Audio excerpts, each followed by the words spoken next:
Sudah terlihat ya Bapak Ibu. Nah, Sudah, untuk Bu. untuk proses data mining sendiri kita tahu kemarin ada himpunan data, kemudian ada metode data mining, pengetahuan dan evaluation. Untuk himpunan data sendiri ada terkait dengan data processing, ada data cleaning, data integration, ada data reduction, ada transformation.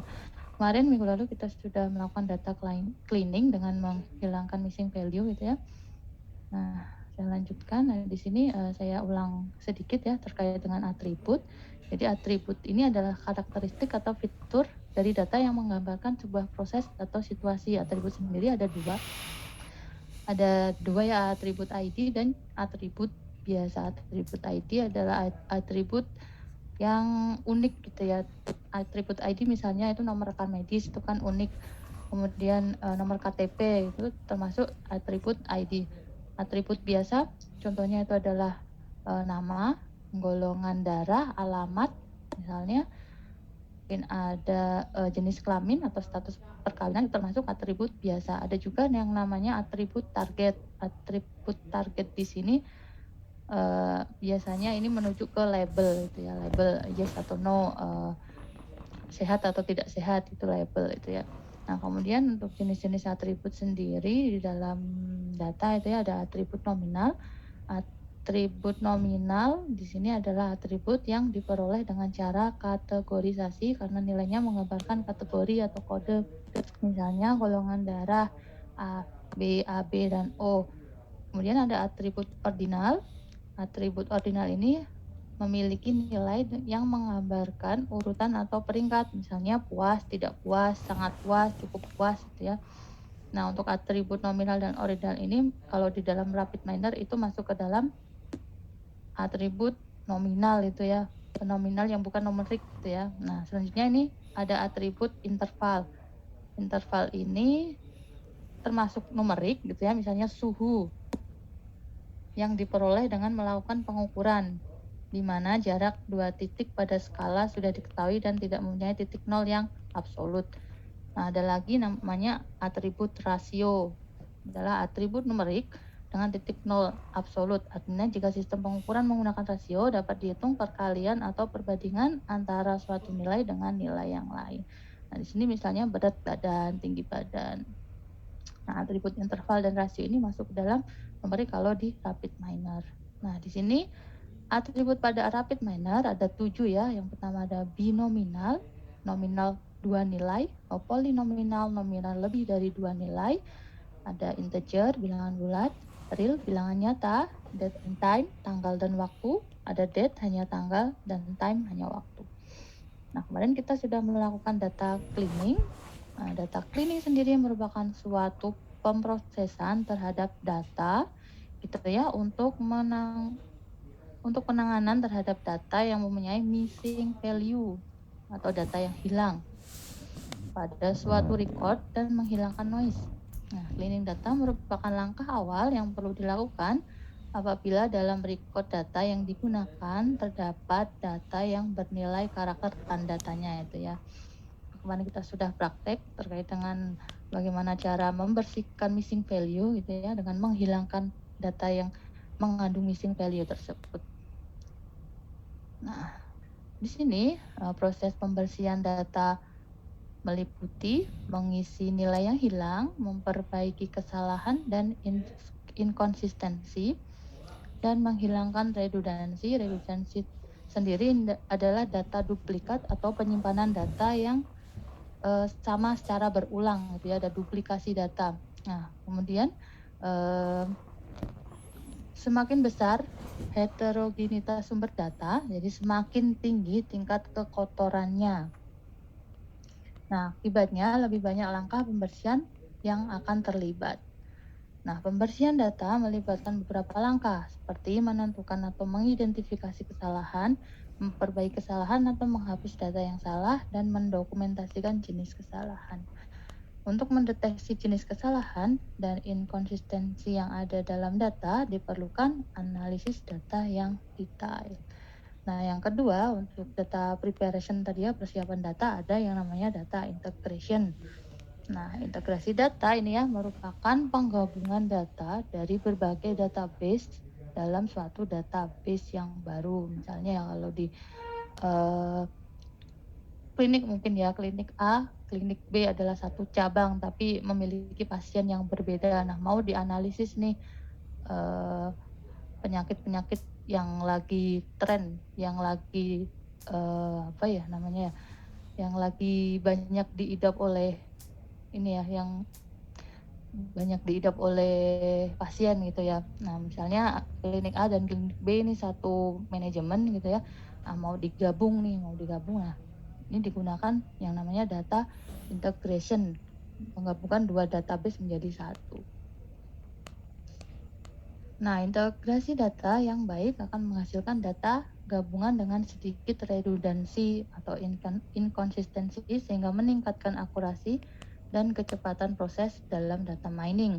Nah, permasalahan utama dalam integrasi adalah data heterogenitas, sematik, dan struktur dari semua data yang diintegrasikan. Ini ada source data 1, source data 2, source data 3 digabungkan menjadi data integration. Nah, yang ketiga ada data reduction. Nah, tahap seleksi data ini terjadi pengurangan dimensi atau atribut pada setiap dataset guna mengoptimalisasi atribut yang akan dipengaruhi pada akurasi algoritma dalam memining dataset. Pengurangan dimensi atau seleksi atribut dapat dilakukan dengan menggunakan beberapa metode, nah, di antara information gain, particle swarm optimization. Nah, nanti untuk data integration dan data reduction nanti sambil jalan aja kita praktek gitu ya. Nah, yang ketiga ada data transformation. Nah, di sini ada data diubah atau digabungkan ke dalam format yang sesuai dalam data mining. Nah, di beberapa metode data mining membutuhkan format data yang khusus sebelum bisa diaplikasikan. Nah, ini untuk sebagai contohnya, beberapa metode standar seperti analisis clustering dan asosiasi hanya bisa menerima input data kategorikal, gitu ya. Analisis clustering dan asosiasi tidak bisa menerima data numerik yang bersifat kontinu, sehingga perlu dibagi-bagi menjadi beberapa interval. Proses ini disebut dengan transformasi data. Untuk kategorikal sendiri misalnya ya, untuk mengkategorisasi umur gitu ya, misalnya umur 1 sampai 5 dianggap balita gitu ya. Kemudian umur 5 sampai 15 misalnya dianggap anak-anak. Kemudian umur 15 sampai 20 dianggap remaja. Nah, itu perlunya kategorisasi untuk umur itu sendiri. Nah, kemudian untuk teknik data mining ya, kita sudah mempunyai data itu ya, kita bersihkan datanya, kemudian kita lanjut dengan menggunakan metode atau algoritma data mining untuk memproses data itu sendiri. Nah, yang pertama untuk peran data mining ada classification. Ya, klasifikasi merupakan teknik ya yang digunakan untuk menemukan model agar dapat menjelaskan atau membedakan konsep atau kelas data dengan tujuan untuk dapat memperkirakan kelas dari suatu objek yang labelnya tidak diketahui. Di dalam klasifikasi diberikan sejumlah record yang dinamakan training set yang terdiri dari beberapa atribut. Atribut dapat berupa data kontinu ataupun data kategoris. Salah satu atribut menunjukkan kelas untuk record. Kelas atau label itu ya. Nah, di sini contohnya ada masukan atribut kemudian keluarnya adalah kelas atau label. Nah, untuk klasifikasi sendiri ada beberapa algoritma ya. Nah, di sini mungkin pertemuan ini kita bahas dua dulu ya. Apa bedanya algoritma ID3 dan algoritma C4.5. Nah, untuk algoritma ID3 sendiri ini adalah algoritma decision tree learning yang melakukan pencarian secara menyeluruh pada sebuah kemungkinan pohon keputusan. Nah, ID3 ini dikembangkan oleh Jaros Quinlan Kemudian algoritma ID3 ini dapat diimplementasikan menggunakan fungsi rekursif. Fungsi rekursif adalah fungsi yang bisa memanggil dirinya sendiri. Nah, decision tree adalah sebuah struktur pohon di mana hasil uji dan note down atau leaf mempresentasikan kelompok kelas tertentu. Kemudian level node teratas dari sebuah decision tree adalah node akar atau root yang biasanya berupa atribut yang paling memiliki pengaruh terbesar pada suatu kelas tertentu. Nah, yang kedua ada algoritma C4.5. Kita nanti coba latihan di RapidMiner. Bagaimana perbedaannya algoritma ID3 dan algoritma C4.5. Nah, kalau algoritma C4.5 ini diperkenalkan oleh Quinlan sebagai versi perbaikan dari ID3. Di dalam ID3, induksi decision tree hanya bisa dilakukan pada fitur bertipe kategorikal, jadi tidak bisa angka ya, tidak bisa numerik gitu ya. Sedangkan tipe numerik, internal atau rasio tidak dapat digunakan. Dalam algoritma C4.5 untuk membangun pohon keputusan, hal pertama yang dilakukan yaitu memilih atribut sebagai akar. Kemudian dibuat cabang untuk tiap-tiap nilai di dalam angka tersebut. Nah, langkah berikutnya yaitu membagi kasus dalam cabang.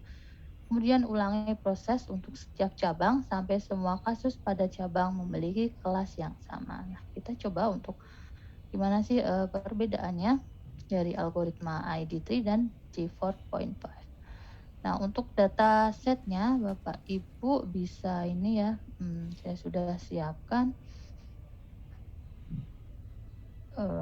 Ada di drive. Saya kirim lewat chat Zoom ya, bisa Bapak Ibu download terlebih dahulu.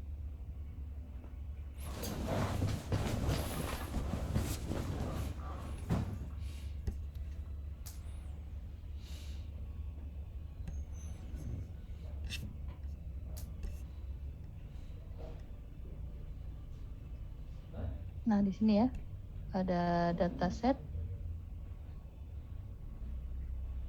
Bapak Ibu bisa download. Untuk yang golf dulu mungkin ya. Nah, coba kita buka RapidMiner-nya. Saya hapus dulu.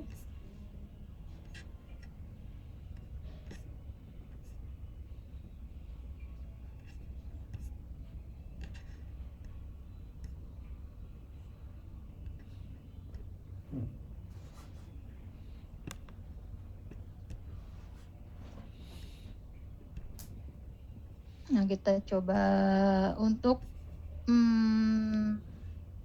ini ya, perbedaan ID3, algoritma ID3 kita coba pakai yang golf dulu. Nah, di sini saya sudah punya data golf. Ya, kita lihat isinya kan ada temperatur, ini kan ada numerik ya, ada numerik. Nah, kalau kita pakai algoritma ID3 yang ini ya, ID3 decision tree ini kita tarik. Nah, di sini kita lihat ada peringatannya, potential problem detected. ID3 cannot handle numerical attribute. Nah, tidak bisa ya. Nah, ini gimana caranya gitu ya? Kita bikin yang saya hapus dulu. Kita bikin data yang numerical ini menjadi data nominal. Caranya ya di kategori ya, misalnya temperatur 71 sampai 70. Ini ada yang lebih kecil, temperatur 70 paling besar berapa nih? Nah, temperatur 80 sampai 90 gitu termasuk temperatur yang panas gitu ya misalnya. Nah, untuk yang di ini sudah saya siapkan ya datanya, kita coba buka. Saya buka datanya, read Excel yang di drive ini ya. Saya upload untuk yang golf nominal.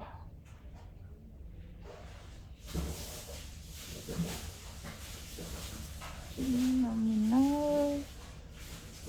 Ini untuk yang play saya ganti binominal karena cuma ada no dan yes. Kalau yang lain kan ada ini uppercase, ini lebih dari 2, hot, milk, cool lebih dari 2, high, normal ini juga 2 sih. Tapi kita coba pakai polinominal dulu. Finish. Nah, kita buka datanya. Nah, ini ya, tidak ada atribut numerik. Nah, kita bisa pakai ID tree di sini.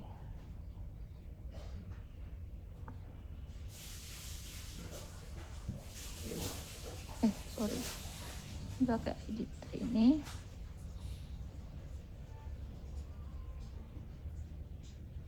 Nah, kita coba. Nah, di sini ada peringatan lagi. Di sini tidak ada atribut spesial yang bernama label. Nah, kita cari labelnya dulu. Kalau di sini kan udah bersih ya, datanya udah ada. Sorry. Bisa. Ya, ada kolom yang hijau-hijau ini adalah termasuk label. Nah, di sini kan belum ada label karena kita buat data sendiri ya. Kita butuh yang namanya operator set rule. Set rule di sini kita tarik dan drop. Kemudian kita sambungkan set rule-nya, kita setting di parameternya. Nah, atributnya apa yang mau dijadikan label? Ini adalah play. Nah, target rule-nya kita ganti dengan label. Nah, kalau sudah, kita cari operator ID tree lagi. kita sambungkan. Saya potong dulu. Oke, sudah begini, saya apply. Nah, di sini terlihat ya. Untuk yang menggunakan decision tree yang ini nanti decision tree yang di sini ya, itu menggunakan C4.5, itu hasilnya mungkin sama juga bisa beda nih, karena perhitungannya kan untuk yang ID tree dan C4.5 itu kan beda, karena ID3 kan menggunakan kategorikal. Itu kan kategorikal kan belum tentu bisa akurat, itu kan tergantung kita yang mengkategorisasi sendiri. Seperti ini hasilnya. Coba kita lihat. Ini kan yang root paling tinggi. Ini adalah Outlook ya. Bagaimana dengan menggunakan C4.5?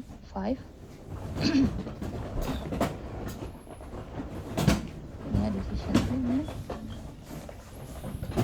Karena sudah ada labelnya, saya langsung baca. Ini saya. Nah, di sini tetap Outlook. Memang di sini banyak pemangkasan. Kalau di ID3 tadi kan ini ya, leaf-nya atau daunnya itu banyak, di cabang-cabangnya banyak. Seperti itu. Bisa ya Bapak Ibu?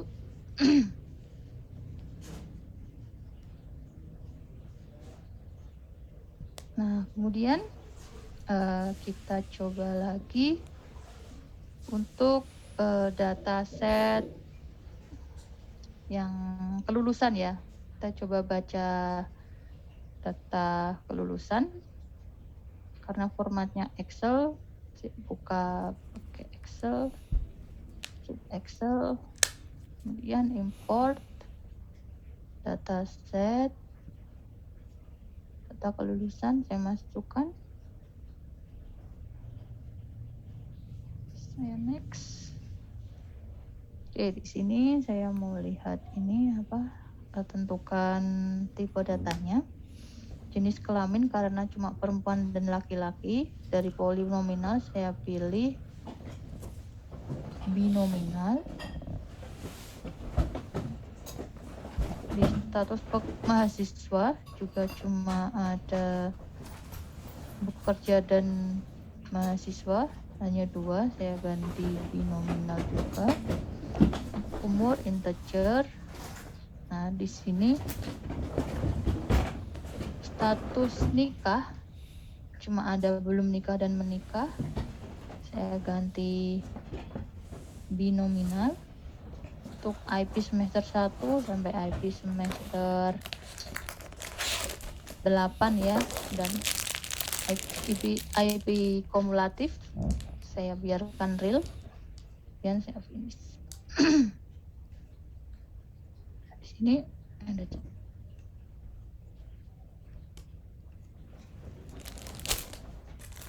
ya, tidak apa-apa. Oke, sudah. Kemudian saya mau lihat datanya.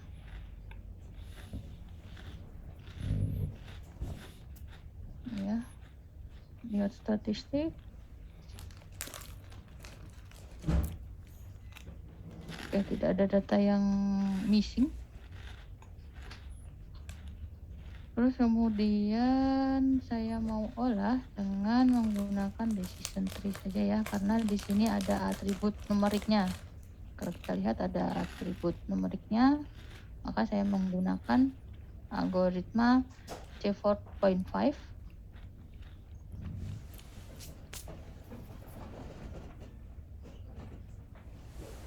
Di sini. Nah, ini kita lihat peringatannya lagi. Oh ya, kita belum memberikan label. Oh ya, untuk labelnya kita juga bisa setting di sini ya. Misalnya saya ulang di sini untuk menjadikan label di awal ya, menentukan label di awal. Read Excel. Di sini saya import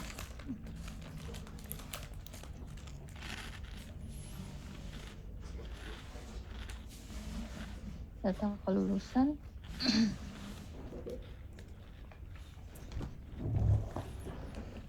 Nama polinominal, jenis kelamin saya bikin binominal, status saya bikin binominal, umur integer, status nikah saya bikin binominal. Oke, sudah. Status kelulusan karena cuma ada 2 ya, terlambat dan tepat, saya ganti juga ke binominal. Lalu saya finish. Sudah. Oh sorry, lupa lagi. Oke lah. Oke, saya cepat aja.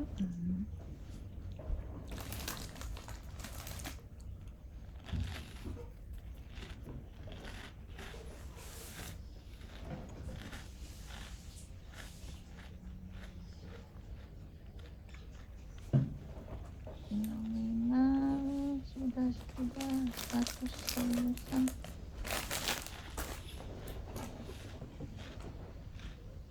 Binominal. Nah, di sini juga kita bisa ganti change rule kalau tidak mau pakai set rule yang di operator itu ya, operator set rule. Kita bisa juga dengan cara change rule. Di sini kita ganti untuk yang status kelulusan dengan label. Oke, finish. Nah sudah. Nah kalau sudah begini tidak perlu pakai set rule, kita langsung decision tree aja. Ini. Nah, tidak ada peringatan ya. Kemudian saya tarik ke sini.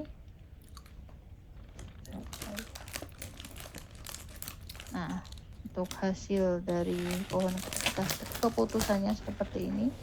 Yang kemarin kita sudah bahas ya. Untuk root tertingginya adalah status mahasiswa. Kalau status mahasiswanya bekerja dilihat IP semester 2 di sini ya,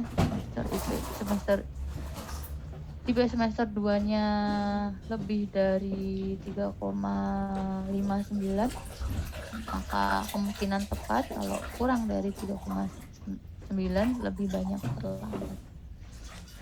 Seperti ini pohon keputusannya. Nah, nanti bisa dibaca ini ya, kalau statusnya mahasiswa dilihat IP semester 6 di sini. Kalau IP semester 6-nya kurang dari 2,3, maka dilihat IP semester 3.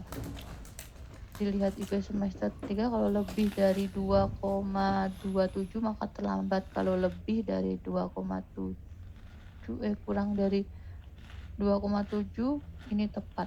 Ini hanya ini ya contoh gitu. Untuk membacanya bisa sampai bawah. Nah, ini adalah hasil dari pohon keputusannya. Sampai sini Bapak Ibu ada yang ingin ditanyakan? Bapak Ibu bisa coba ya untuk yang ini, yang apa? Yang dataset, yang Titanic, data Titanic ini Bapak Ibu coba di sini. Nah, Bapak Ibu coba tentukan tipe datanya apa, ya. Survive ini passenger class, kelas penumpangnya itu kelas pertama atau kedua atau ketiga. Itu nama, jenis kelamin, umur, ini nama, ini apa? Jumlah saudara, ini jumlah orang tua, nomor tiket, ini sepertinya harga tiket, gitu ya. Nah, di sini ada missing value. Nah, apa yang Bapak Ibu harus lakukan gitu ya.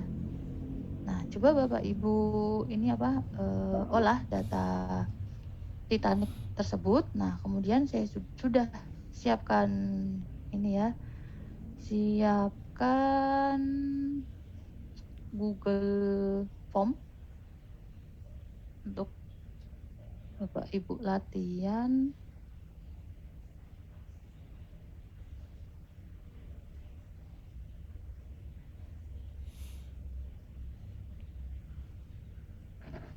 Nah, di sini coba nanti Bapak Ibu bentar.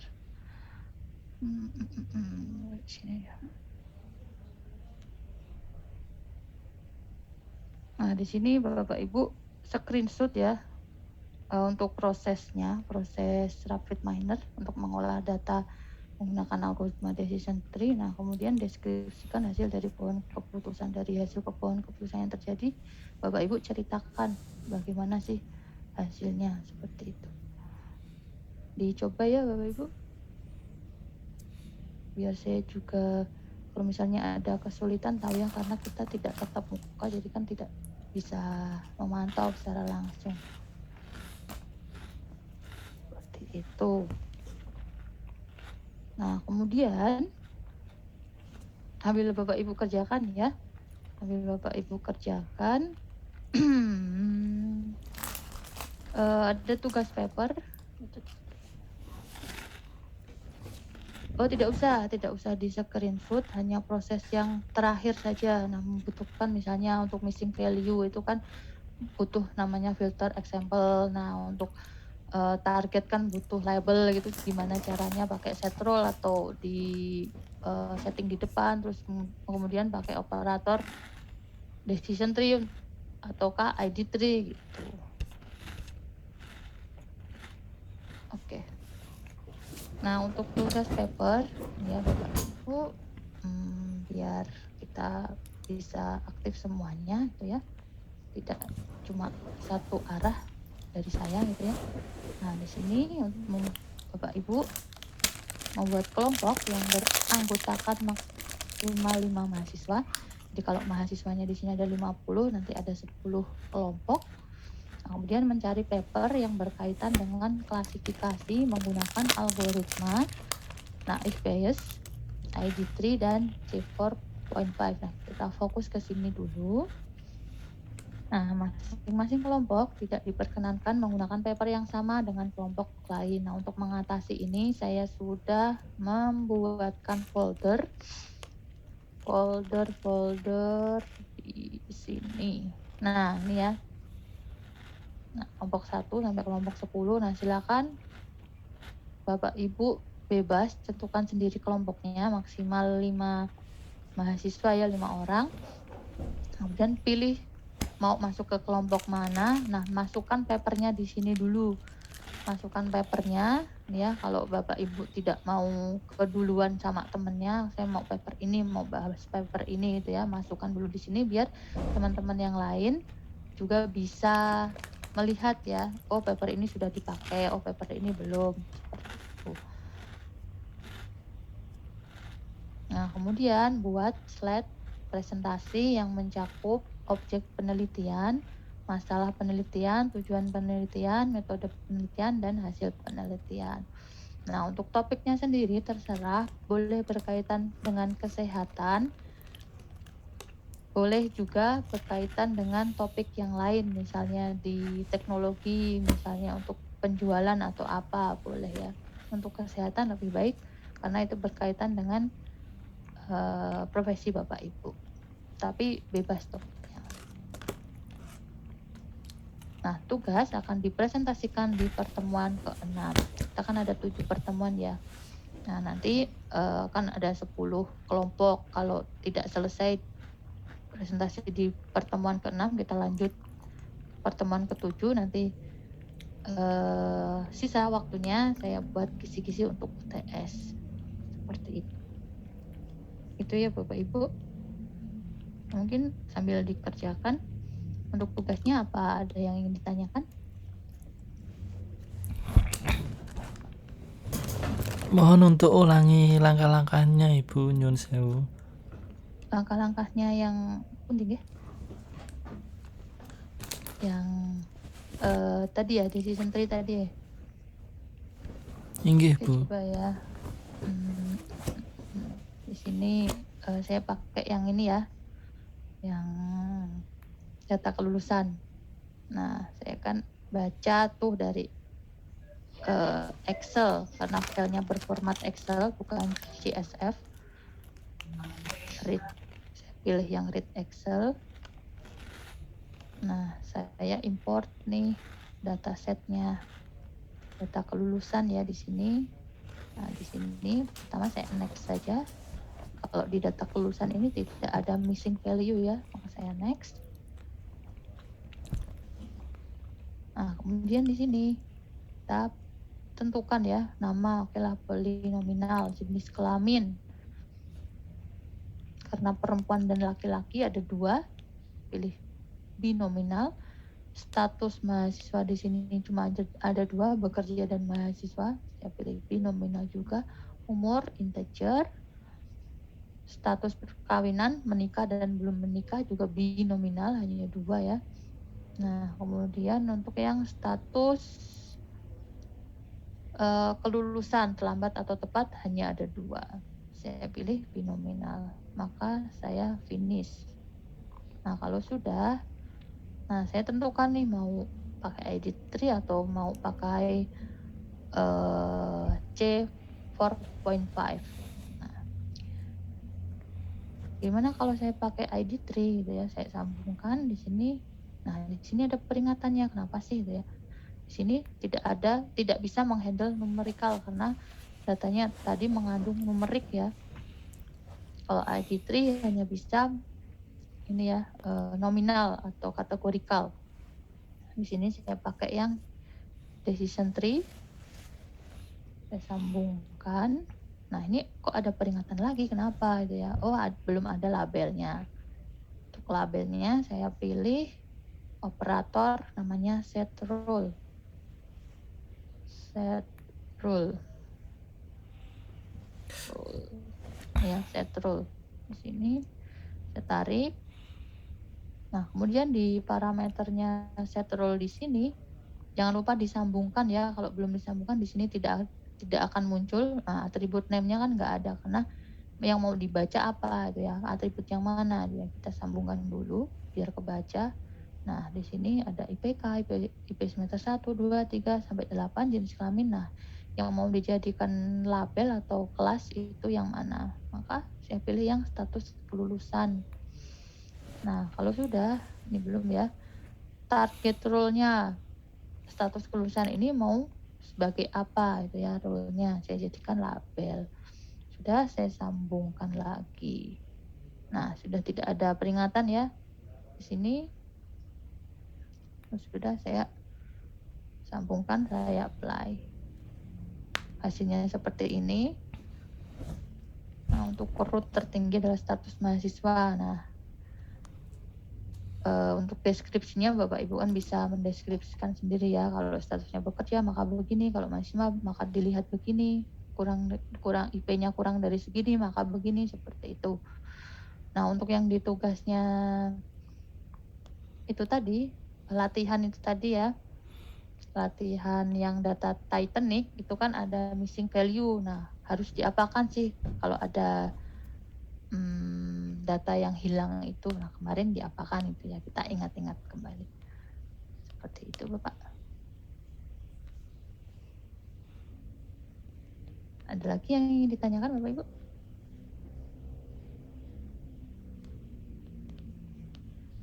Oke ya, kalau tidak ada, lebih enak Bapak Ibu bisa fokus mengerjakan. Saya akhiri saja sambil Bapak Ibu mengerjakan gitu ya. Sambil nanti membuat kelompok, sambil cari-cari papernya. Nah, nanti dicicil cari paper, kemudian membahas papernya, untuk objek penelitiannya apa, tujuan penelitiannya apa, hasil penelitiannya apa gitu ya, untuk bisa dipresentasikan di pertemuan ke-6. Seperti itu. Itu ya Bapak Ibu, masih jam 8 kita sampai jam 9. Untuk absensinya diharapkan Bapak Ibu ini ya, absen semua ya, biar terrecord di sistemnya ini Stikes.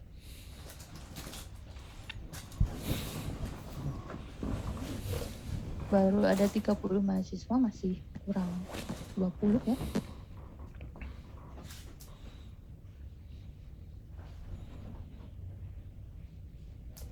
Oke. Nah, ini biasanya yang hadir 49, ini tidak absen 1, ini juga 49. Oke, seperti itu Bapak Ibu, silakan dikerjakan sambil kalau ada yang bekerja melakukan aktivitas lain sambil dilanjutkan gitu ya. Saya sebentar saja, besok saya lanjutkan. Itu nggih. Tidak ada yang ditanyakan nggih? Kalau tidak ada, saya akhiri saja. Selamat mengerjakan. Assalamualaikum warahmatullahi wabarakatuh. Waalaikumsalam warahmatullahi wabarakatuh. Waalaikumsalam, makasih Bu.